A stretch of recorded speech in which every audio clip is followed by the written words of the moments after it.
when all of us started out, it was, I mean, wide-eyed and bushy-tailed for sure, but everyone was someone, right? Or everyone had a different story or experience, and it was almost overwhelming. And I remember thinking some of my bosses, the OGs before I was an OG, I remember thinking, how do they know everybody?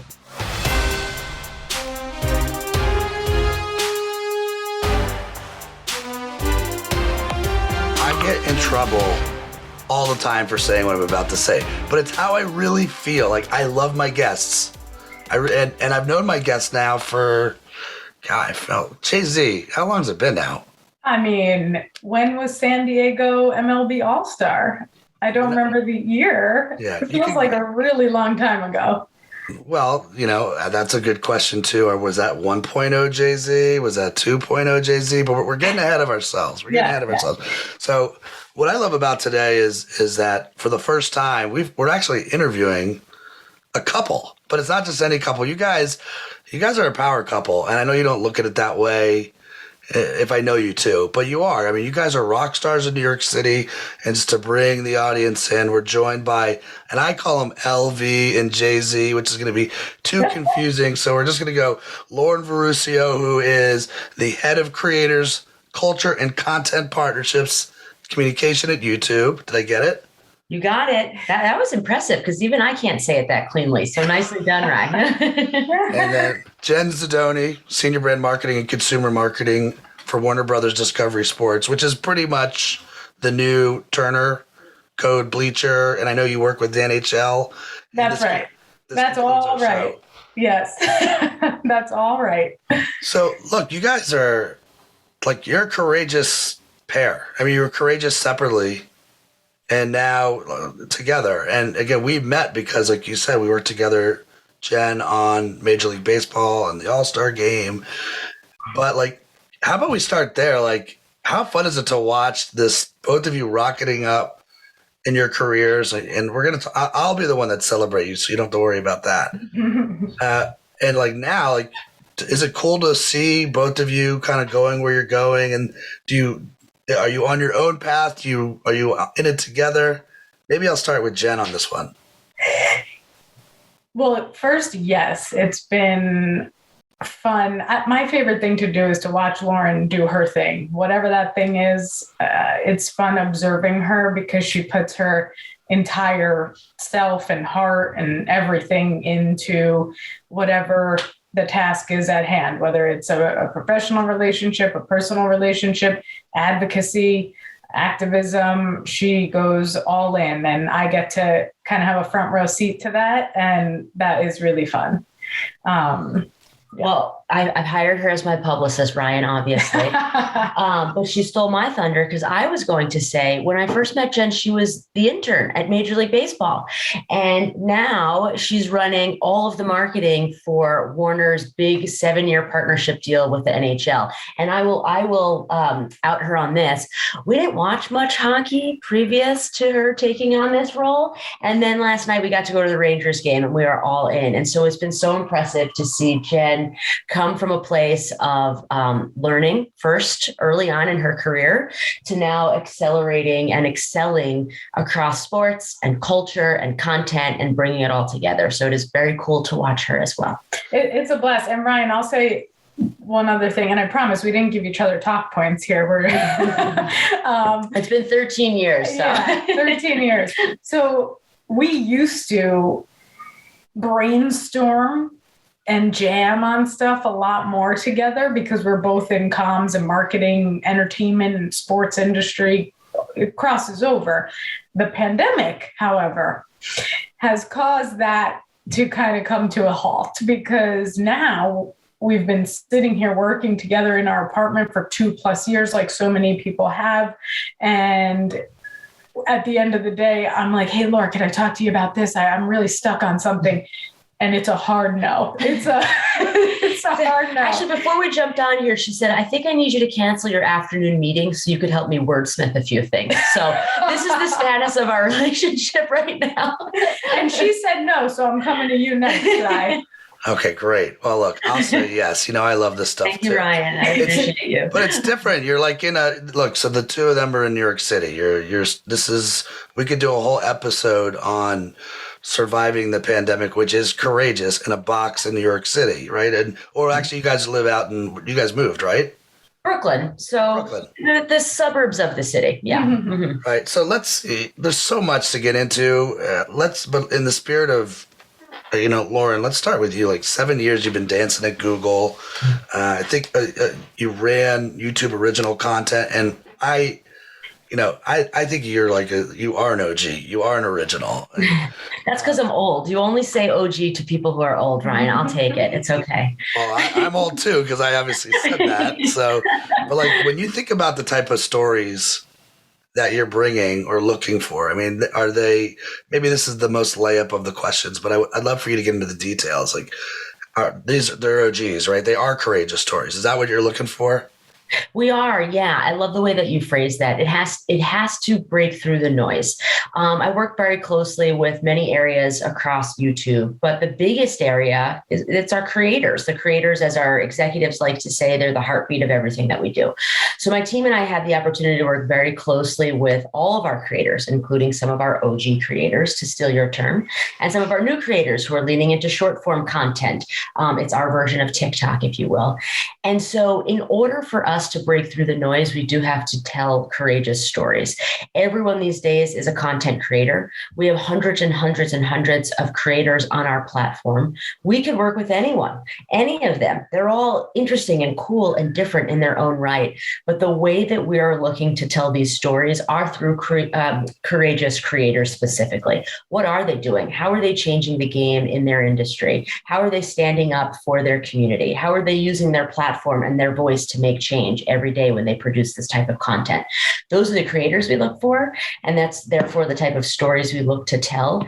And that is the only way we can break through the noise, because between TikTok and Meta and you name it, and you doing this podcast, right?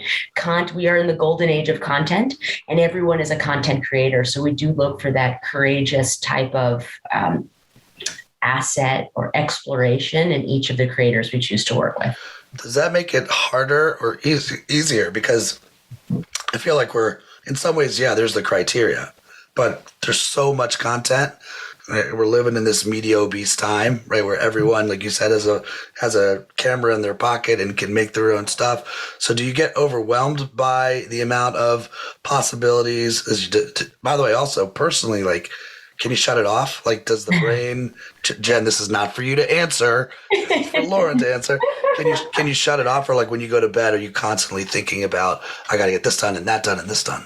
Yeah, it's the latter, and it's a personal problem that Jen wants me to work on, so I'm trying. It's hard, there's so much going on all of the time.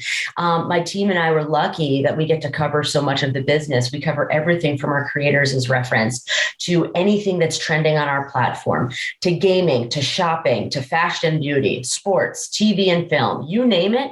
Our team works across those various areas of the business.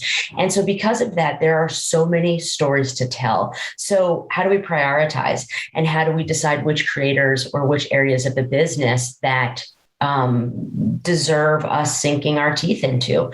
On the creator side, what we've done is we work very close with this in-house team we call strategic partner managers. They're essentially like in-house managers representing some of our awesome creators. We work with them. They help us find these creators to tell these stories. And we've devised, it's an internal only name, but we've devised this program called our Jetpack Creator Program. And so these are a grouping of creators who are just badasses. They're diverse, they're cool, they're doing different things. They're using their platform for good. And we work very closely with them. And so these are the creators that we go to first and foremost across all opportunities at YouTube that we come up with. And that's the way too, from a comms perspective. Look, the goal for us is to drive impact through the stories that we tell. And with our creators, we want to make them household names. And so the only way to do that is to have a concerted effort around a smaller grouping of creators who we think achieve the impact needle we're looking to push, and also help us tell these really interesting and unique stories. All right. You're going to force me to take my questions and put them out of order. But that's kind of where we're at. So like, I'm curious, like say this 3 times fast, your courageous creators criteria. Yeah. Right? And like, say you have a checklist of who's coming in and who isn't. And, I always felt like it's so funny. I just wrote about this in my little weekly dose of courage that when we were all coming up in business, like your first few years, you didn't get a chance. You didn't get a choice, like survival mode. You don't know who your boss is. You hope it's good. You keep your fingers crossed. But like as you keep going through it, you start to meet people that are aligned with you, and you're like, oh, that person left. I always was head nodding in a meeting with that person. But you kind of keep in touch with that person, and they bring you over. You work with them again, and that group gets a little smaller, right? Let's be realistic. And then finally, it really, really starts to slow down when you're OGs. Picking up what I'm saying, and I think you go from what was survival mode to then success mode, and then finally like soul mode. And soul mode to me is, it's not all business anymore. Mm-hmm. It's like I can actually be me. I don't have to play the BS games. I can bring myself fully to work. And so look, you're so involved, Lauren, in so much stuff. Do you find now it's not all business? Like you can bring some of the things that you're most passionate about. And when you're looking for courageous creators, it's like, yes, this person's truly diverse. This person's truly making an impact. Is that how you see it now? Yeah. And you're spot on with what you say. I completely agree with it. When all of us started out, it was, wide-eyed and bushy-tailed for sure, but everyone was someone, right? Or everyone had a different story or experience. And it was almost overwhelming. And I remember thinking some of my bosses, the OGs before I was an OG, I remember thinking, how do they know everybody, right? Like anytime I had an issue or wondered who to call or whatever it was, these people who had been in the industry for a bit, they always know who to call. And so you hit the nail on the head in that as we continue to grow together, if I need someone over at Netflix, my old boss is now over there. It's an easy phone call for me. So I'm always reminded never to burn a bridge for sure. But you do end up sort of building and coming up in the industry together. And so that world and that pool does become a little bit smaller. And then as we look into some of the stories or the diverse voices that we're looking to showcase, I think boldness comes from that as well, or courage, of course. 15 years ago, I don't think I would have been as outspoken to support LGBTQ rights at my previous companies, right? I was with Virgin Atlantic first, and I was very young and not confident in being out. Major League Baseball was a different scenario. When I first started, I was definitely timid to come out. And towards the end, I built up some of that courage and left feeling more like my full self. But now I'm 100% myself at work, fully and completely. And I'll give credit to this person, Veronica, on my team. She's leading across Pride Month right now. And she works very closely with our creators. And she's deciding to tell a story in Pride Month that showcases all of the creators who said the words, "I'm gay," for the first time on our platform. And it's kind of, going up against the latest Don't Say Gay bills that unfortunately are popping up in a few different states throughout the country. But me 10 years ago, I don't know if I would have felt as confident to say, hey, bosses, we're going to do this because this is what our platform stands for. This is what these creators are doing. This creates meaning, and we're going to do this. Now, through experiences and through building up that confidence, I can't wait for Veronica to tell this story, and it's the type of story we should be telling. I want more time with you both. All right. Well, look, Jay-Z, and we'll come back to this, but Jay-Z, I'm curious first. I mean, again, when we met, you were at Major League Baseball. You did 7 years there. And here you are again in sports. Like you said, you guys watched a pretty brutal Ranger game last night. The first 58 minutes were pretty solid.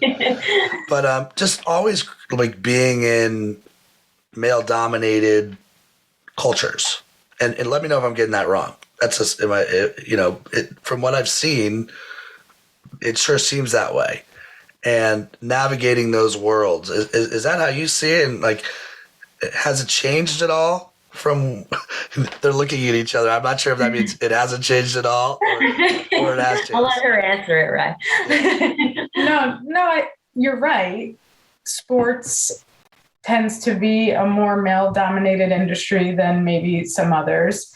I have had only great male bosses. I'm very lucky. I've been more intentional over the past few years of my career to build my girl gang, because I think that is so important as we talk about growing up in the industry and, helping each other be successful, whether you're at the same company or at different companies or even different industries. It's good to have that network of women, because what I've seen, especially in sports, the men already have a network. In baseball, for example, you have a lot of guys who went to school together and went to, a law school or an Ivy League, and perhaps they played together in minor leagues or something, and now they're executives within the industry. Women don't really have necessarily that opportunity to come up playing together and then move into executive roles. So we have to be intentional about networking and creating our group of powerhouses once we're in these roles. And I think I've seen more and more women in my circles being intentional about doing that, and it has been helpful for me personally. But I think it's important too that male bosses, especially in a male-dominated industry, they need to be champions as well. Right. I mean, the data shows that if you have a more diverse C-suite, your business impact will be better and bigger, and it does affect your bottom line. And diversity of thought is so incredibly important. And so we need people at the top championing that message. And often people at the top tend to be male, so they need to be a part of it too. And I've seen, for the most part, that they have been. So we're going to time machine around a little bit. Let's start with the current, day job. When you think about the role you have today, just to sort of let the listeners know, let's hear the pull the Jay-Z string. How do you describe what you do on a daily basis? Right now. So right now, I think of myself as an extension of the NHL's marketing team.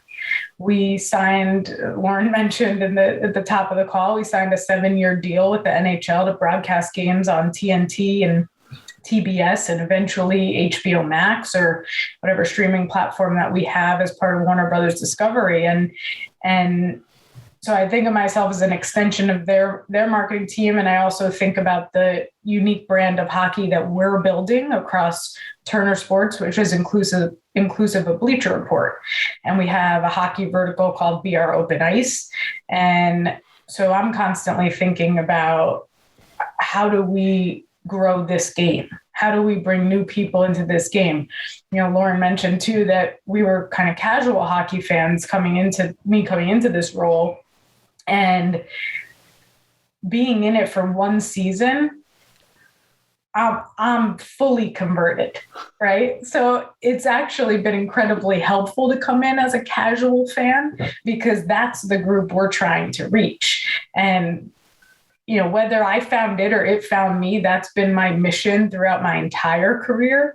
When I was at Major League Baseball in PR and marketing roles, I wasn't focused on engaging core avid baseball fans. I was trying to come up with ways to bring new people into the fold. So whether that was through a concert series or a new event in DC that allowed people to create their own merchandise and do licensing collaborations with cool new brands that, baseball fans weren't used to seeing in our repertoire. So I think that's been my mission, like I've said. So I'm taking that now and applying it to this NHL role. And I think there's so much opportunity with this game. It's kind of a sleeping giant that's been woken up with TNT and BR Open Ice. And I'm so looking forward to what else we can do to just continue expanding their audience and relevance. Yeah, just from a storytelling standpoint, isn't it sort of fascinating that, we're all bumbling through life trying to figure it out. We got all this stuff in our heads. And look, this song has been playing for a while, right? The NHL's been around for a while. but sometimes a song doesn't mean anything until like you have your first kiss to it. And then all of a sudden you hear that song everywhere. And I wonder if that's kind of what the NHL has been for you. You're like, oh, wow, now that I had my first kiss with this and I love this, like, why can't more people see what this is like? And I do think it's a story. It's a marketing challenge to bring, just come experience it. It's so fast when you're there live. And, you know, like, look, like you guys, like I said, you're both rock stars and there's layers here. But I will say this, I got to be careful on this one and I don't want to get myself in trouble. So I'll keep this light. You've always wanted to push the needle on innovation. Yes. Right? Yes. And I feel like in other times that we've been able to work together, you haven't been able to push as much as you've wanted. And I feel like, again, I don't want to get anybody in trouble. This is my take, not yours. So do you feel like you have runway now to like play and innovate? Well, thank you for saying that. We brought you and your agency on for MLB in San Diego for that exact reason. We wanted to push the needle, and we knew that you and your team were the ones to do it. Now, I think the answer is absolutely yes. The NHL is bullish about growing their game and their audience, and they come to a brand like Turner Sports and TNT and Bleacher Report to do that. That's why they made this deal, right? So that alone shows me that they want to innovate, they want to grow, they want to be creative with us and push the boundaries a bit, because they know that's how we do things, especially on the BR side. And on the TNT side, I mean, look, we're responsible for, I'm not, but there's a whole amazing group of people at TNT that are responsible for Inside the NBA. I mean, that show transcends sports. You don't have to be a big sports fan to love Chuck and Ernie and Shaq and the madness that goes on that set. So I think the NHL recognized that we're responsible for building something like that, and they see what BR does at the intersection of sports, culture, and community. And we're going to apply the playbook to the NHL now. And they seem just as excited as we do. I mean, we've been joking that it's been one season, but we feel like we've been in partnership together for 10 seasons already. So your life before this, 7 years at Major League Baseball. Actually, I really did love, like we had that Hall of Fame that we created. And the idea was, you know, most players give a decade, but fans give a lifetime. And if you root for the Detroit Tigers, you should be in the Hall of Fame. I mean, you deserve something for that. Hey, I was a Baltimore Orioles fan for a long time. So, and Lauren, you're no stranger to Major League Baseball, right? So you both start in sports, and this is a show about courage, so let's get into it. You said she was the intern. You had a crush on the intern. Is that am I getting this straight? Oh, boy. You know, now that we both no longer work there, we can talk about it. But yes, and I will say that the signature cocktail at our wedding was called the intern. So you could only imagine. I allowed it, Ryan. Now, what was in that cocktail? Good question. That cocktail was for the guests. I stuck to my tried and true tequila on the rocks with a lime. Very consistent. Very consistent. Yeah, all right, but LV, like let's go back to like, what was this like? What can you share? What do you feel? I'd love to hear like from your take, how you met. Did you know right away? And then Jen, I'm coming to you because I also think where we started the show, which is business is too fast. It's overwhelming. Can you be yourself? But let's start with LV. Let's start with Lauren. What's it like from your lens? Jen used to be the intern who delivered the press clips to me in the mornings. And so at first I was like, okay, cool. You'll be here for a couple months. See you later. But she was wonderful. And I think immediately there was a connection. But then, you know, her internship came and went. She spent a year elsewhere before she got hired full-time back at Major League Baseball.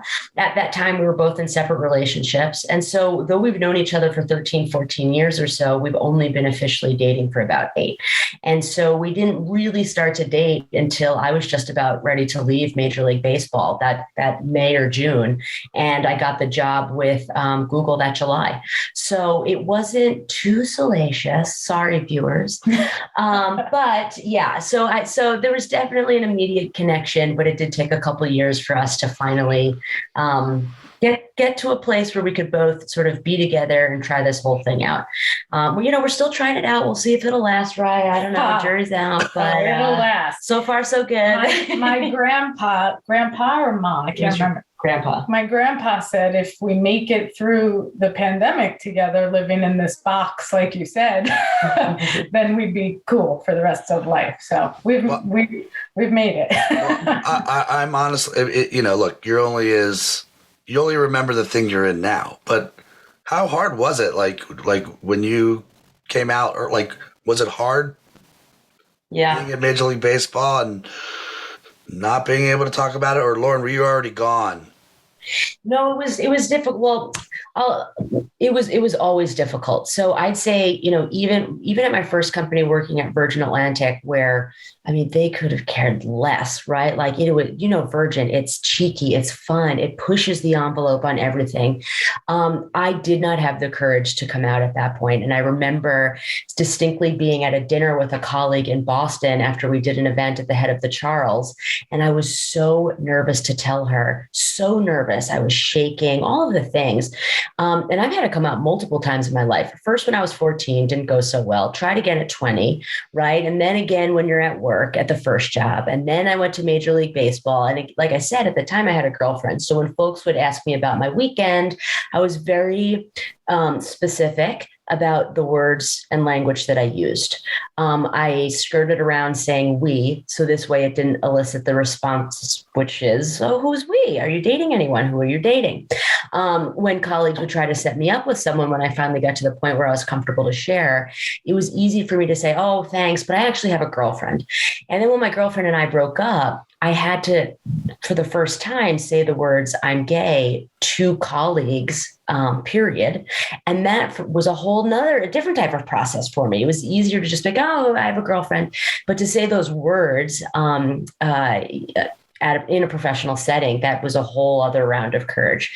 When I got to Google, Google's Google. I felt very lucky. I was way more confident in myself at that point in my life. And so it's been very easy.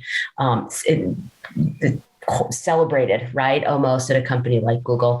And I'll say now too, one of the last projects that Jen and I worked on together at Major League Baseball was bringing Billy Beane back to baseball. So Billy Beane, not the statistician Billy Beane, our Billy Beane. He used to play professional baseball and then he left because he was in the closet.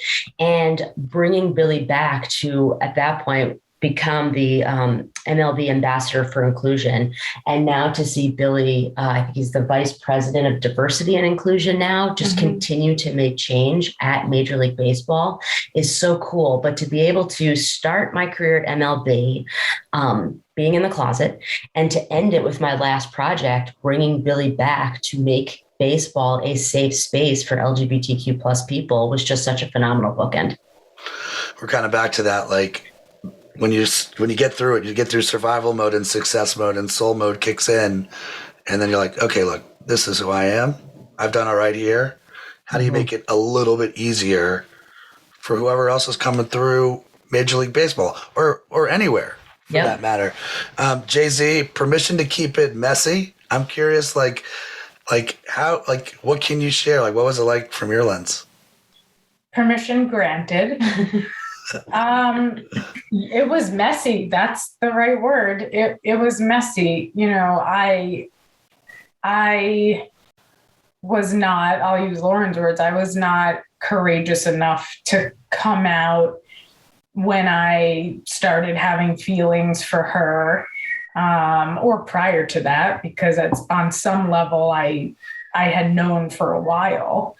But I am very big on trusting the timing of life and, listening to the signs. And when I say that, I don't mean like, oh, what is the universe trying to tell me today? I mean more so being mindful enough and aware enough to listen to your own life and what's kind of being put in front of you, and luckily I eventually started to do that, but it was scary, and not because of anyone else. I'm very lucky, and it makes me think about so many LGBTQ plus kids whose families are not supportive of them. My family is incredibly supportive. My friends are unbelievably supportive. So I created very scary narratives in my own head. And because of that, it took me a longer time to, end the relationship I was in at the time with an incredible person. I mean, a really beautiful, amazing man, and live my truth. It took me longer because of what I was telling myself, and what I was telling myself was much scarier than the reality. And so now I try to not dwell on thoughts, because that is all they are, just thoughts that are flying by in our heads nonstop. And I just let them get the better of me at the time.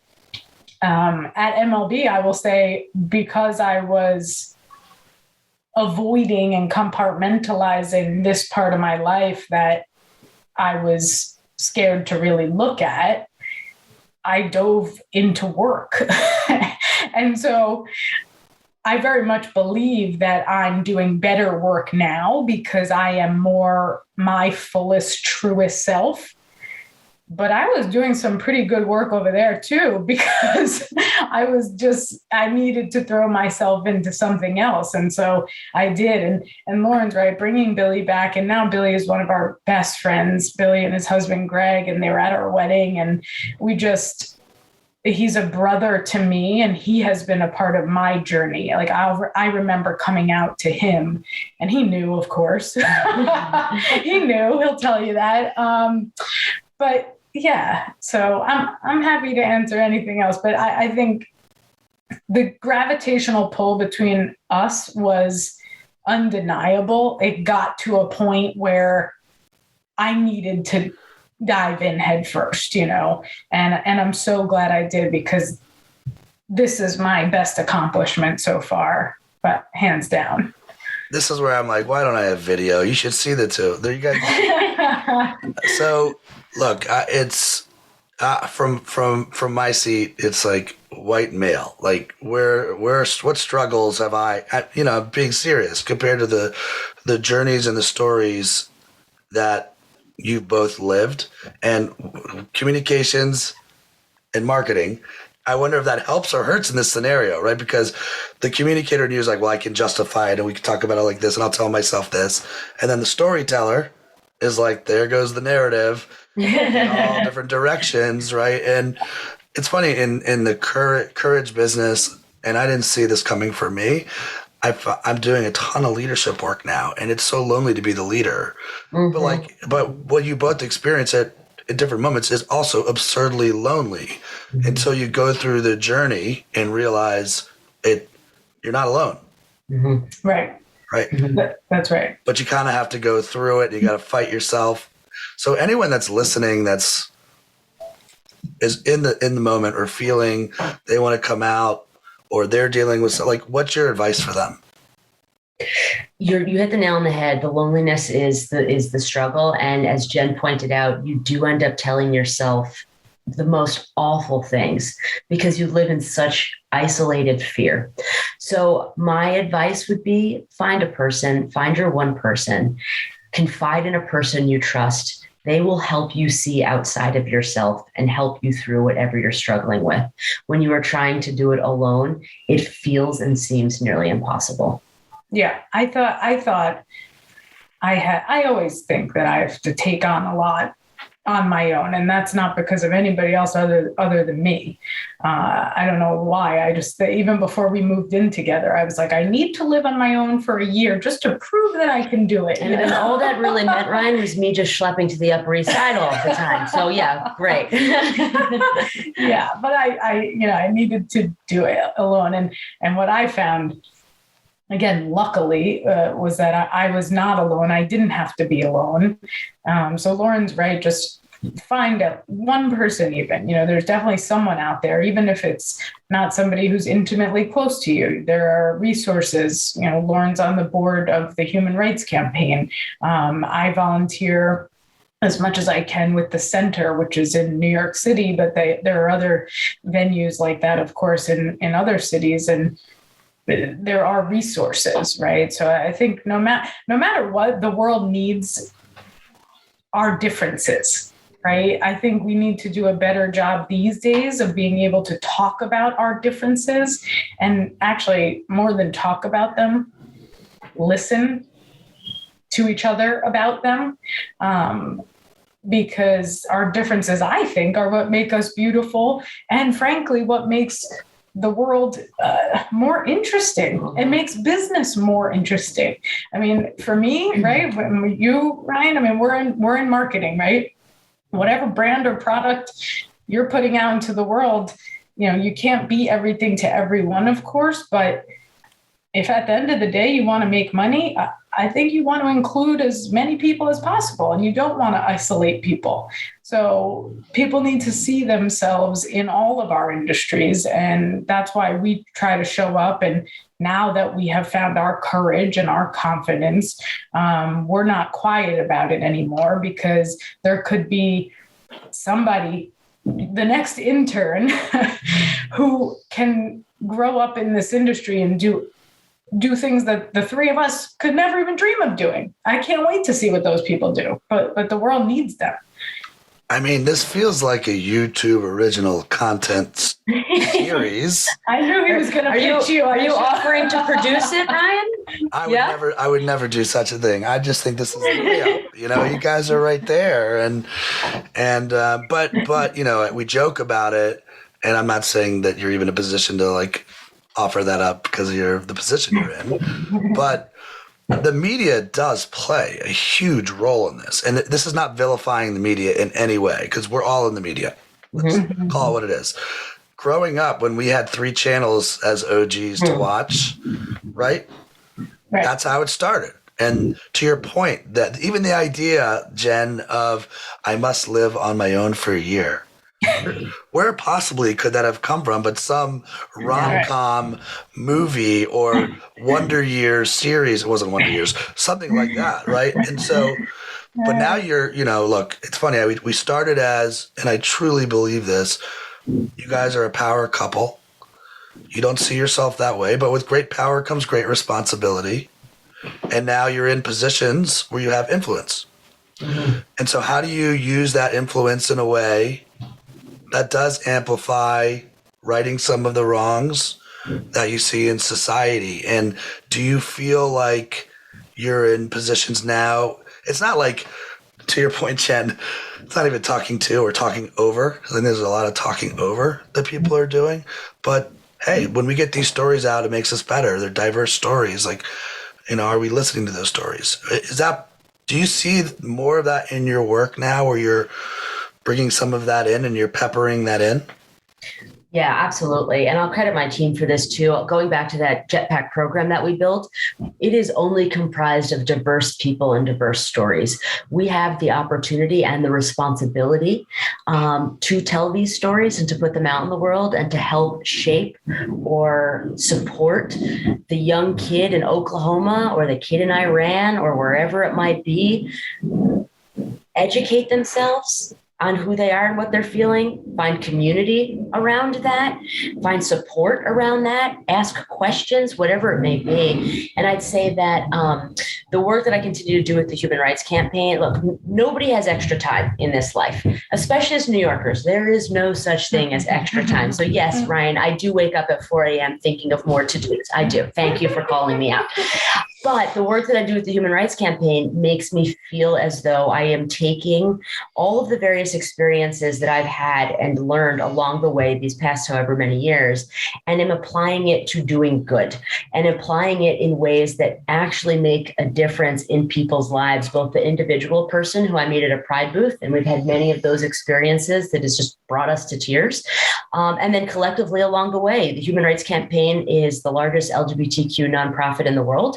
That it's an advocacy group, and we help change laws and we helped stop laws from ever going into place in the first place. And so it is an honor and a responsibility to be doing this work, especially right now. And, whenever we have a moment to spare, we are trying to apply ourselves to good. I'm going to say something, it's about everybody, but it's about, we are women and we happen to be gay women. And even we sit in a position of privilege as white gay women. There are many other women who are Black and brown whose struggle is very different and more profound than ours. So we try to do the work for everybody. But like I said, these are our own rights that are on the line too. Women's rights and gay rights. We obviously, it resonates with us as being who we are. And I just can't sit by and watch as those rights people try to control, any part of my life. My life is my life, right? So as it relates to the day job, it's an interesting debate. Actually, we could have a whole nother hour on the role and responsibility of brands, right? When it comes to social impact. My personal belief is that we do have a responsibility. For us, I'm lucky working at TNT and Bleacher Report, where we don't ever, our mission has always been to tell the stories on and off the court, field, ice. We're always telling sports stories at the intersection of, like I said, culture, community, impact, and we're amplifiers. We are storytellers, but we're amplifiers. So there might be athletes, for example, who don't want to speak out on certain things, and that's okay. That's their prerogative. But the ones that are the WNBA players, certain NBA players, the U.S. women's soccer team, and what they did for pay equality, Bleacher Report and TNT are going to amplify those stories always. So I feel lucky and grateful to be at a company who it's an easy decision. We're going to talk about that stuff. We're not just going to give you the X's and O's. When you see, and again, you're right, like we could do a whole nother hour, and I'm excited that you're coming back for another hour. Like when you see some of the stuff that directly violates who you are, right? Like it's not even, it's who you are, which is absurd to me that some people are narrow. But do you go, if there's a pie chart on emotion for you, do you go to anger or do you go to compassion? I'll start. So first of all, I'm reading a book right now called The Righteous Mind, Why Good People Can't Agree on Religion or Politics. I recommend it to everybody. Light reading before bed. Yeah, jeez. But I'm reading it to try and remove some of the emotion, right? And to really look at things from, frankly, a psychological and neurological perspective, because it does get angering, and it does get frustrating and upsetting. But Ryan, you know me well enough. I truly believe that empathy can save the world. If empathy was taught the way other things are taught in schools, and if empathy was talked about more than some other things, or content was created more with empathy at the center of it, which I do think it often is, I think the world would be, we'd be in a much better place and position as a society. So are you raising your hand? I am, because okay. So look, if I was going to pitch anything today, LV, it would be that. It would be, how are we creating, is there an empathy network? Is there something cooler than that? But that's the strategy behind, right, what we're doing. And how often do you two like go, is this weird for you? This is weird for me. Or like, why isn't this out there? Why someone should do something about it? And then what? Yeah, go for it. Well, I just want to say too, it would be hypocritical for me to be a champion of empathy, which I very much believe I am, and not acknowledge that that means listening to people who feel their rights or lives are being violated in different ways, or who perhaps we share the same values, but we approach them differently, or we feel there needs to be a solution to something, but how we get there looks different. I try to keep that in mind. I think we all have to, otherwise the discourse is lost. I appreciate Jen for her empathy, and sometimes I'm the yang to her yin or whatever. I don't know, right? Like, I think, and yes, everything Jen said is spot on, hard stop, period. I do think, though, when I hear that there are over 300 anti-LGBTQ bills at the local and state level right now, that makes me angry. And I don't know, sometimes my compassion bucket runs dry. I don't know sometimes where to find the compassion for people who are telling young kids they can't play sports, or if they're trying to create laws that tell Jen and I that we can't eat in a specific restaurant in North Carolina when we go visit my parents on vacation. So I appreciate the empathy and compassion. That is the solve. But sometimes selfishly, it is very hard not to get angry because it's getting worse. It's getting worse. And we do anticipate awful changes coming, unfortunately, at the Supreme Court level. And that does make me angry. And that anger is why the fight doesn't stop. You can, I think Lauren and I talk about this all the time, that everything, it seems like we're almost all too simple. Like we all think of things in black and white, this or that. It's this way or it's that way. And there's no gray and middle ground right? And we talk about that often, where we can have compassion and empathy, and we can be pissed off that people are coming after our rights as women and as gay women. We can have both. You can, appreciate one thing and appreciate another thing. I won't go on a tangent about it, but we talk about that often. Like we don't need to limit ourselves so much to these lanes. Like you are one of the most creative people I know. Mm-hmm. Let's get creative to solve these problems. Let's get creative. It doesn't have to be just two sides, No, that's usually what good creativity does, right? It's seeing the world from, it's body jumping, right? Mm-hmm. And seeing it from different perspectives, and then trying to find a shared reality that is rooted in something that's true. But, look, optimism is my number one value. I know that's really surprising to both of you.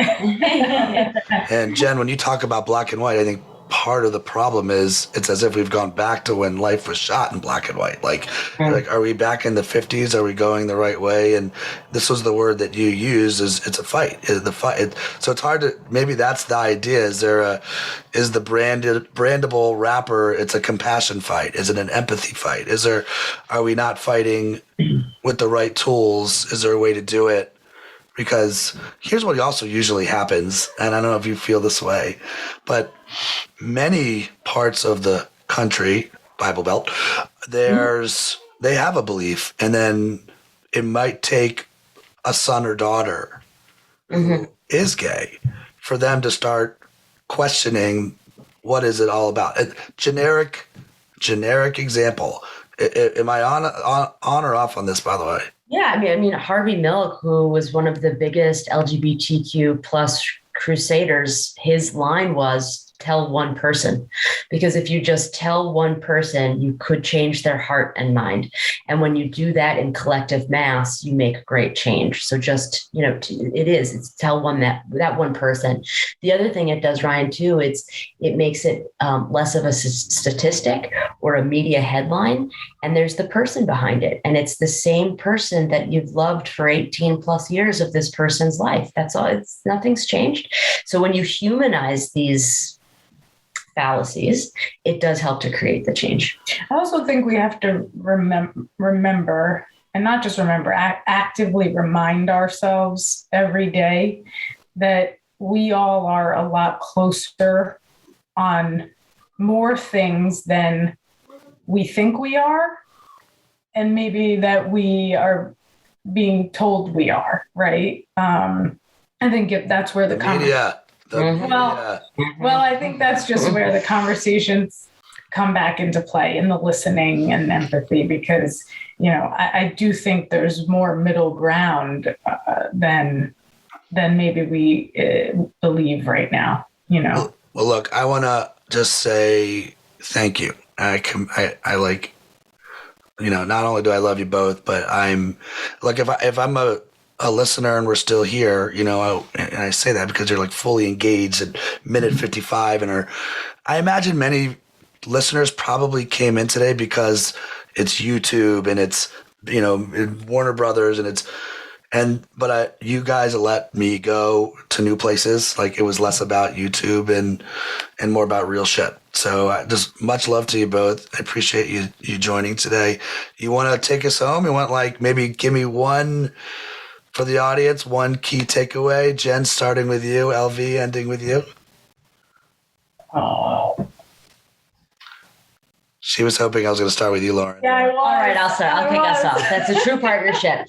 My takeaway is actually going to be a thanks to you, Ryan, for giving us the space and opportunity to have this conversation. So yes, we came in under the YouTube and Warner Media headlines or umbrella, whatever the hell you want to call it. But we were able to talk about who we are during a very important time of year. And so we just want to say thank you for giving us the space to be us, and for giving us the opportunity to tell our stories. Well, I agree with that. And I guess my takeaway is to anybody who's listening, and even if it's even just for the three of us, let's get creative on how to generate empathy and positive discourse and positive progress. We're in creative industries. Let's use our brains. Let's use our abilities to help make the world a better place. I will take a moment to say I think my big takeaway, and you don't even believe it when I say it, is that we're more alike than not. Right, we're more alike than not, and maybe that's where creativity needs to play. Where let's use our superpowers to showcase exactly that we're more alike than not. And when you see that, maybe that's the short circuit that you need to see that we're all just trying to figure this out, and it's scary enough, and it's overwhelming enough, and we're all just trying to get by, and we all want to find our person.